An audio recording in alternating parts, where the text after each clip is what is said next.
许我不是模范公民，但也不曾参与霸凌。我原本相信宿命能够一帆风顺的平静，或许我就是太过相信这个世界还有公平。谁大声煽动蝼蚁，就算解释一句也不听。很痛啊，很痛啊，为何非要把我推上火星架？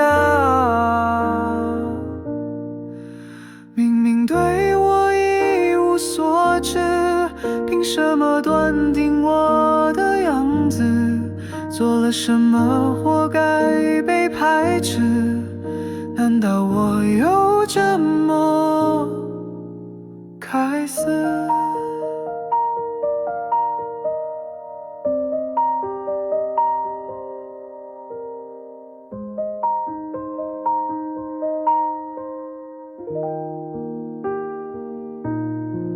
或许我应该学会隐形，消失在这都市丛林。就算须发挥身形，无法抵消痛苦的降临。很痛啊，很痛啊，为何非要把我推上火星架？明明对我一无所知，凭什么断定我的样子？做了什么活该被排除？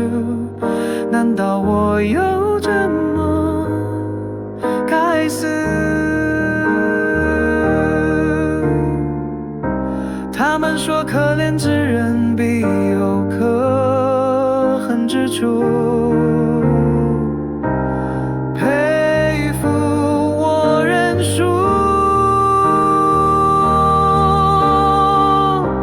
或许我的可恨之处是放任侵入，没将自己保护。明明对我百般放肆，回过头却又装作没事。时间过了，谈笑当往事。